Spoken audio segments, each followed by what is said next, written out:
Muito boa tarde a todos. Agradeço mais uma vez por manterem-se connosco e por uma vez que a sessão já vai atrasada, chamo para o encerramento desta segunda edição do Oftalgest o Sr. Ministro da Saúde, Dr. Manuel Pizarro, que teve a amabilidade de aceitar o nosso convite e que muito nos honra com a sua presença. Muito obrigado.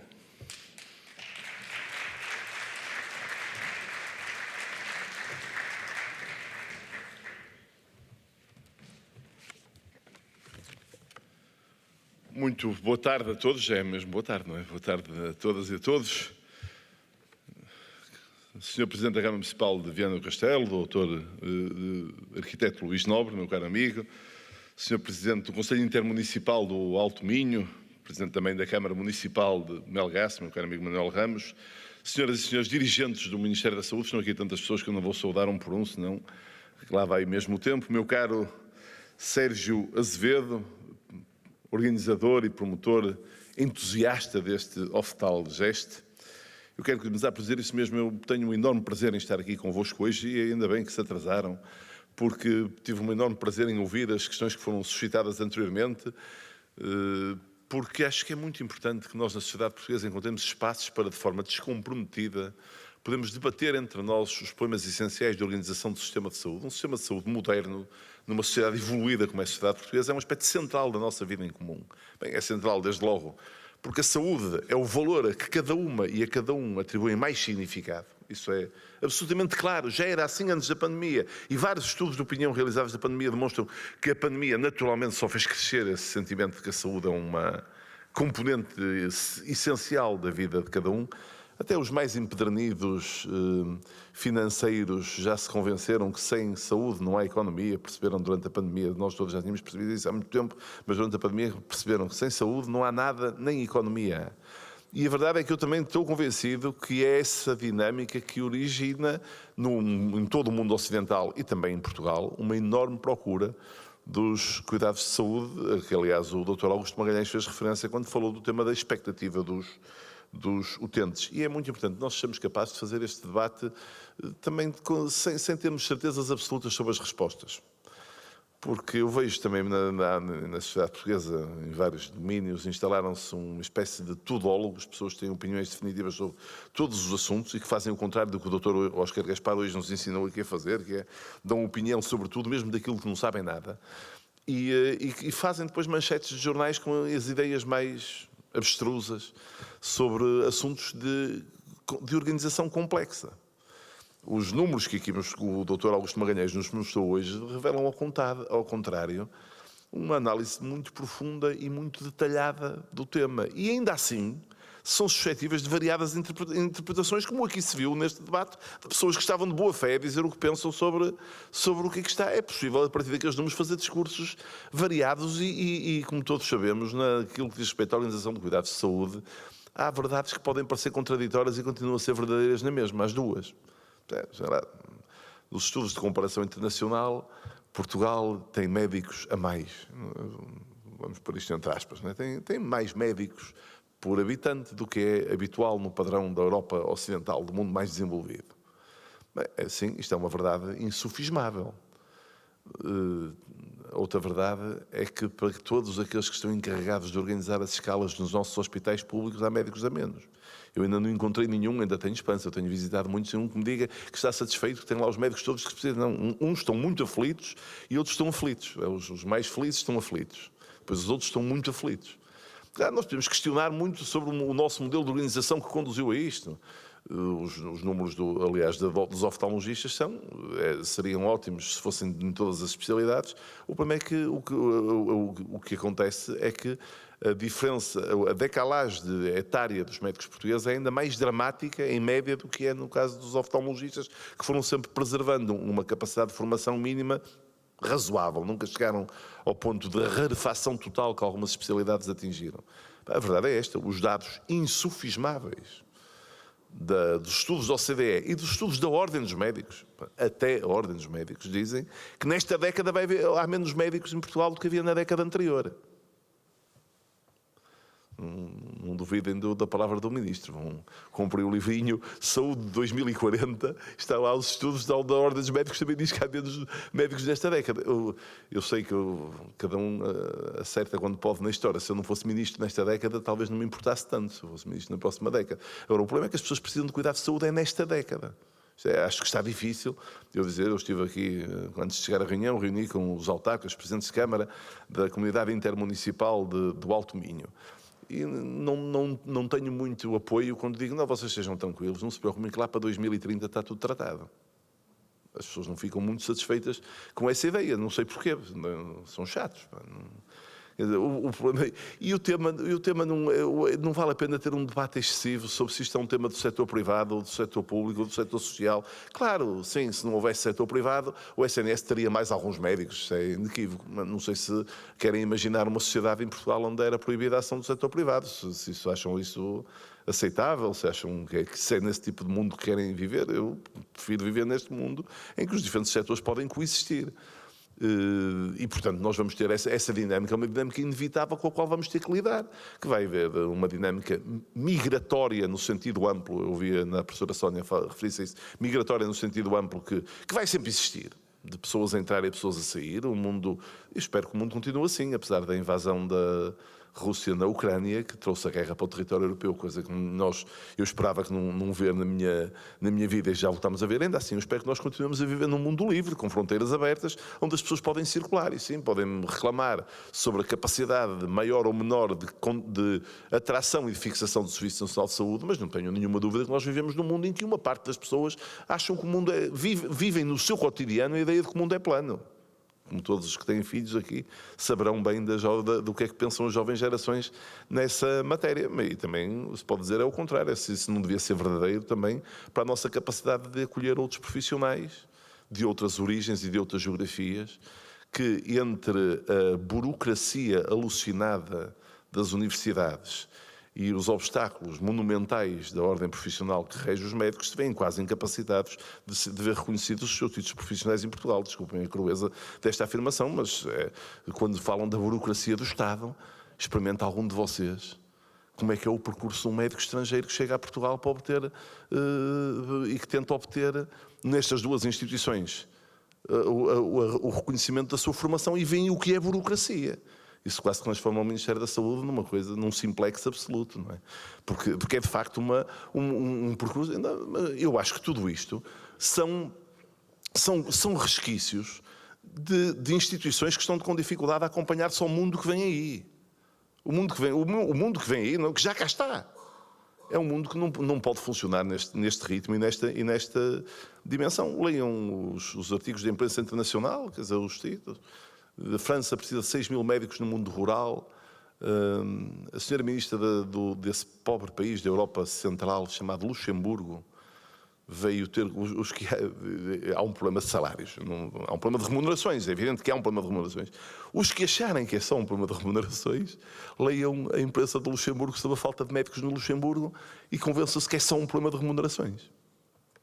O Luxemburgo, para quem não sabe, o Dr. Eduardo Costa sabe de certeza, mas para quem não sabe, é de longe o país da Europa com um PIB per capita maior. E tem um problema gravíssimo de capacidade de atração de médicos. Isto acontece por várias razões, algumas das quais não sei quanto tempo ficarão, mas vamos viver com elas muito tempo. Uma delas, aliás, muito positiva, é o que hoje os serviços que os médicos prestam às pessoas são incontavelmente superiores àquilo que eram quando há pouco mais de 3 décadas eu acabei o curso de Medicina. Bem, na área da oftalmologia, hoje as pessoas vivem muito mais e há muito mais pessoas que precisam de cirurgias às cataratas, dessa uma boa parte não escapam. Felizmente, mas isso já era verdade quando a cirurgia era até mais complexa e bastante mais demorada há 30 anos, hoje é mais simples de fazer, é tecnologicamente mais evoluída, mas as degenerescências maculares com a idade eram doenças altissimamente frequentes, mas são naturalmente mais frequentes com o envelhecimento, que é também maior, e tinham muito pouco a oferecer. A oftalmologia há 2 décadas, talvez 2 décadas e meia, tinha muito pouco a oferecer a estes doentes. ir ao oftalmologista não era muito diferente de ir ao clínico geral, a não ser, enfim, porque o doente ficava mais feliz se fosse oftalmologista, mas a terapêutica, e hoje em dia, estes doentes não apenas têm tratamento, o tratamento é eficaz, o tratamento é continuado, repetido e exige a intervenção de técnicos muito diferenciados. Portanto, uma componente dos cuidados de saúde é mesmo esta, é que nós oferecemos muitíssimo mais às pessoas.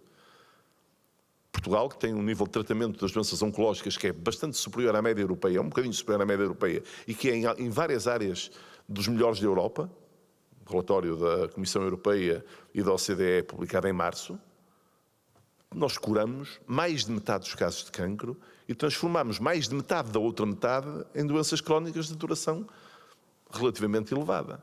Isto não se faz sem recursos médicos, esses doentes precisam de ir têm consultas, têm tratamentos, têm segundos esquemas de quimioterapia, têm terceiros esquemas de tratamento. E hoje em dia temos, felizmente, uma população que não se resigna a envelhecer sem nunca ter ido ao médico, a não ser no dia em que a sua doença é de tal forma catastrófica que já não há grande coisa a oferecer, como eu, que sou médico há 30 anos, ainda vi no maior hospital central do Norte. Isso, felizmente, está praticamente desaparecido. Nós temos um Serviço Nacional de Saúde que garantiu, números de 2022, que a mortalidade infantil continua a ser 2,6 por mil. Eu sei que depois as notícias foi que tinha sido 2,4 em 2021 e 2022, em 2021 e 2020, e portanto estávamos muito piores. Eu tive depois de tentar explicar com calma, isto é por mil, não é por cento, mesmo assim não ficaram muito convencidos, porque o número melhor anterior era 2010, 2,5, e ninguém se lembrou de recordar que entre 2011 e 2019 foi sempre superior a isto. Mas pronto, enfim, 2,6. Mas temos 2,6 quando a idade média das mães é superior a 34 anos, quase 35 anos. E quando cerca de 10% das mães têm mais de 40 anos. E ainda assim, nós mantivemos impecável o nosso registro de cuidados de saúde neonatais. O que é um feito do sistema de saúde no seu conjunto, do Serviço Nacional de Saúde em particular em todos os casos. Apesar de todas as dificuldades, das dificuldades em constituir equipas, de alguns problemas de organização das maternidades, sim, apesar de tudo isto, nós mantivemos isto. Ora, isto faz-se consumindo recursos. Nós, para fazer isto, consumimos muito mais recursos do que era necessário consumir anteriormente. Portanto, esta é uma das dinâmicas. Nós prestamos muito melhores cuidados de saúde e esta prestação muito maior de cuidados de saúde implica mais profissionais. E sim, temos um problema que precisamos discutir com franqueza em Portugal, mas eu também fiquei contente com uma das questões que aqui foi colocada, que é uma nova combinação de tarefas entre diferentes profissionais de saúde. Nós também temos que abolir esse tabu de fazer esse debate, porque temos mesmo que o fazer, porque não é possível organizar o sistema de outra forma. Isto não é possível. Bem, não é possível pela boa razão de que a prestação integral dos cuidados de saúde do mundo moderno exige mesmo a colaboração de diferentes saberes, em absoluto. Só assim é que podemos servir plenamente as pessoas que nos procuram. Mas também é essencial porque é a única forma de completar as necessidades profissionais que nós vamos precisar nos diferentes domínios, também é com uma melhor combinação melhor performance de cada uma das diversas profissões que intervêm no domínio da saúde. É evidente que nós precisamos no SNS de mais oftalmologistas, mas também é evidente que precisamos de mais técnicos superiores de diagnóstica e terapêutica, sem os quais, a certa altura, estamos a gastar o trabalho dos oftalmologistas sem termos o resultado que é adequado do ponto de vista da nossa capacidade de resposta às pessoas. E precisamos de levar ao conjunto do país uma ideia inspiradora de um relatório do Dr. Augusto Magalhães, que pelo menos aqui no Alto Minho já foi posta em prática, que é nós também precisamos de levar algumas destas especialidades ditas hospitalares até junto das pessoas aos centros de saúde, porque isso também é uma forma de gerir melhor os fluxos de procura das pessoas, oferecendo-lhes uma resposta com a qual elas se sintam seguras, que seja cientificamente adequada e que seja execuível do ponto de vista da capacidade de resposta do serviço de saúde, e temos que fazer também essa aposta de forma muito determinada. A outra questão que coloca pressão sobre o tema dos recursos humanos na saúde é uma questão que também já aqui foi evocada, e felizmente que foi evocada pelo Dr. Óscar Gaspar, que é a questão de que as novas gerações têm convicções diferentes da geração da qual eu faço parte sobre a combinação da sua vida, do trabalho, da sua vida familiar, da sua vida... Eu tendo a achar que eles têm razão. Enfim, arranja-me um problema no cotidiano da organização de serviço, mas tendem a achar que a verdade é que hoje as pessoas não estão disponíveis para o mesmo tipo de atividade que tradicionalmente fazia com que os hospitais se fossem aguentando com mais carências ainda do que as que existem hoje, porque esse, aliás, é um dos mitos. Vamos ver, o tema de que o Serviço Nacional de Saúde tem mais, em número absoluto, 25% de profissionais do que tinha em 2016, e se considerarmos em equivalentes de tempo completo, tem mais 20% de profissionais que tinha em 2016, não é publicitário. Tem mesmo. As necessidades é que aumentaram mais e a disponibilidade das pessoas para fazer certo tipo de horários, certo tipo de ónus é que diminuiu. E, portanto, nós temos que criar um novo modelo de organização. Eu acho que nós temos uma iniciativa como esta, com o tipo de painéis que aqui conseguiram juntar, com a qualificação das pessoas e com este nível de debate, permite-nos inspirar na ideia do que precisamos de fazer de forma decisiva no nosso país. Em primeiro lugar, precisamos mesmo de desenvolver uma agenda de promoção da saúde. O tema da promoção da saúde não pode continuar a ser um tema de rodapé dos discursos políticos sobre a saúde. Toda a gente não conhece nenhum discurso sobre a saúde que não diga que a promoção da saúde é decisiva. O que é preciso depois é passar à prática nesta matéria, é fazer mesmo coisas. Porque se nós não fizermos nada, não é possível imaginar que todas as medidas que se tomam em matéria de promoção da saúde são medidas que, no essencial, visam induzir a mudança de comportamentos. E a indução da mudança de comportamentos é complexa e demora muito tempo a produzir efeitos. E, portanto, quanto mais tarde começarmos, pior. Eu quero, desse ponto de vista, saudar as iniciativas que inúmeras autarquias têm tomado. Eu conheço vários dos projetos da Câmara Municipal de Viana do Castelo, que são projetos de absoluta excelência em matéria de atividades de promoção da saúde. Sim, e quero aproveitar, até porque também tenho mesmo que aproveitar estas alturas, para defender a nova agenda do Governo sobre a lei do tabaco, que tem causado todo este sururu a que eu já estou bastante habituado, porque eu já estava na Assembleia da República quando foi aprovada a lei do tabaco de 2007.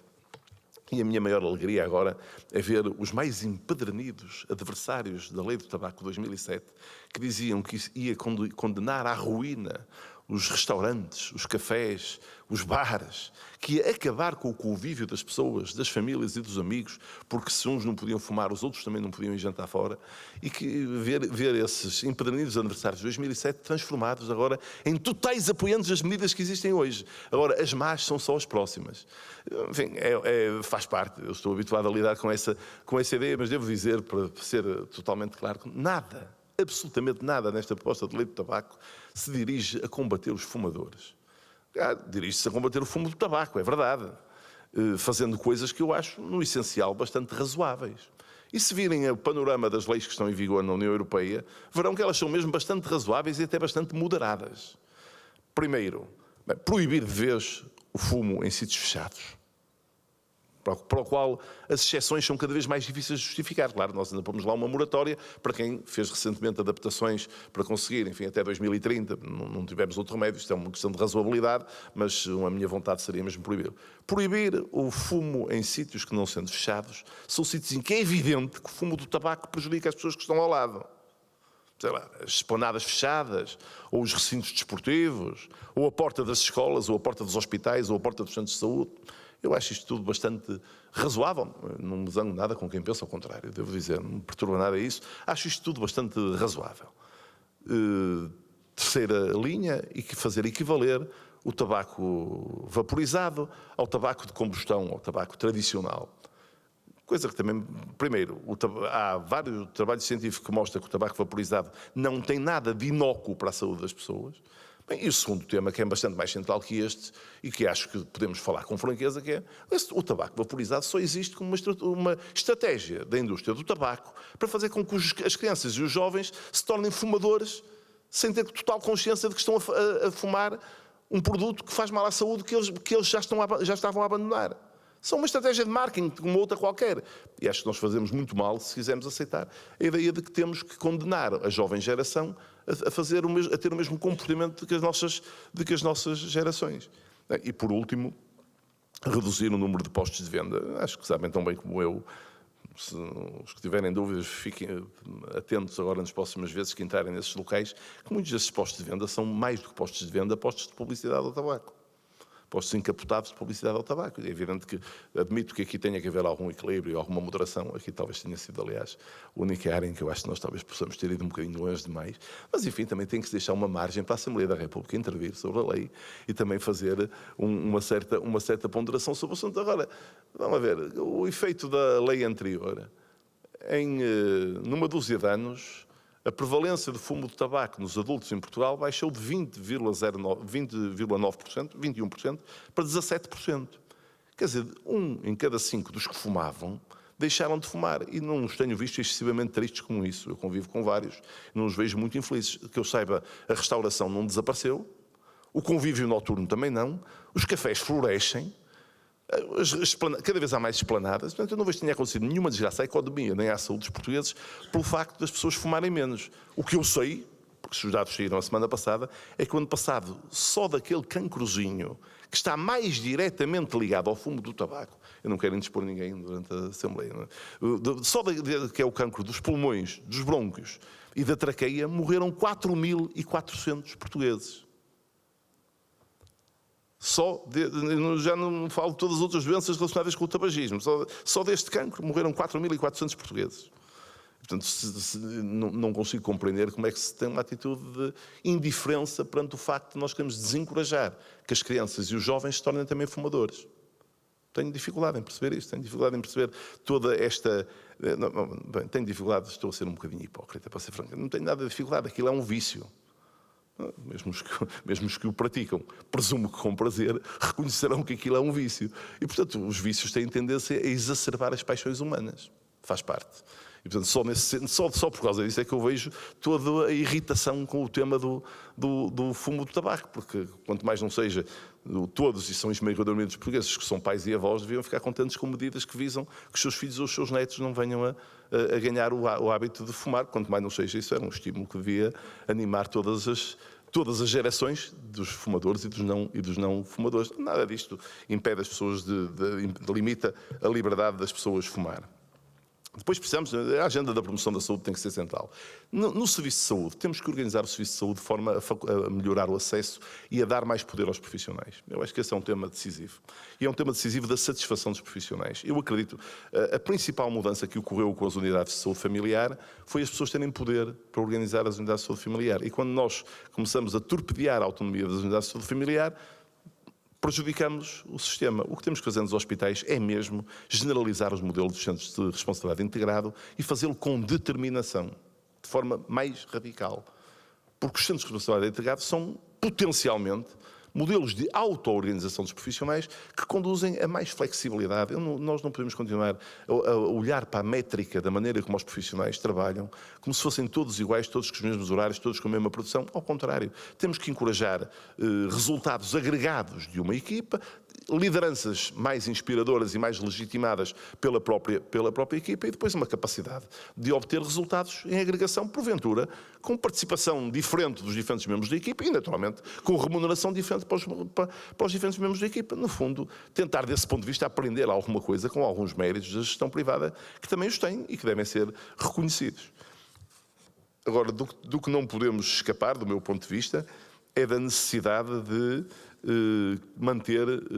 de combinar dois aspectos que são complexos e que este debate demonstrou, aliás, que são muito complexos, e com isto me preparo para terminar, que é combinar a qualidade elevadíssima da nossa formação, elevadíssima, reconhecida entre nós e reconhecida fora das nossas portas, por qualquer profissional de saúde português que atravessa as fronteiras é recebido com muita facilidade e com integração muito simples em qualquer sistema de saúde dos mais evoluídos, médicos, enfermeiros e outros profissionais.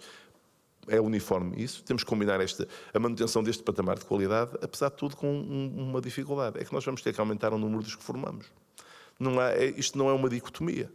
Se olharem para aqueles gráficozinhos, o mais assustador de tudo, do meu ponto de vista, é que a certa altura vão faltar o topo da pirâmide para formar os mais novos. Já há sítios onde isto treme.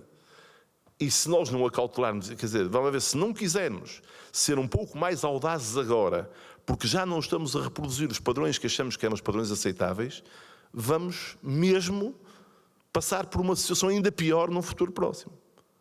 E, portanto, desse ponto de vista, eu confio muito que seja possível encontrar uma plataforma de entendimento entre os profissionais, a Ordem dos Médicos, as outras organizações, o Estado, representado pelo Ministério da Saúde, naturalmente, para que nós tenhamos uma visão de curto e médio prazo, que sem perder a visão de longo prazo, tenha em conta a realidade hoje. E a realidade hoje, que é muito útil não esconder nem menorizar, é que em vários hospitais do tal interior do país, onde o Dr. Augusto Magalhães evidenciou que não existem oftalmologistas, o Ministro da Saúde seria feliz se só não existissem oftalmologistas. A generalidade dos serviços está pendente de 1 ou 2 profissionais nas obstetrícias, às vezes em especialidades mais centrais. Portanto, ou nós percebemos que é mesmo preciso atuar nestas circunstâncias como num plano de emergência, e que um plano de emergência tem uma componente de contingência, ou uma parte do território nacional, depois de se ver desprovido de densidade populacional, vai se ver também desprovido do suporte central do Serviço Nacional de Saúde, sem o qual nada na vida dessas pessoas faz verdadeiramente o sentido que tem a obrigação de fazer. Agora, o que eu confio é que, enquanto nós formos capazes de ter pessoas que fazem o que aqui o Sérgio Azevedo organizou com este Oftalgest, e esta preocupação com o envolvimento dos médicos, dos profissionais de saúde nas tarefas de gestão, enquanto nós formos capazes de ter um painel tão diverso como este, com alguém como o Dr. Augusto Magalhães, evidenciar o diagnóstico da situação com critério e com rigor, e formos capazes de o debater de forma aberta, nós estaremos em condições de superar os problemas que temos, e confio que todos sejamos capazes de unir as mãos para o fazer, mesmo que tenhamos também algumas diferenças que não faz nenhuma diferença assinalar. Muito obrigado.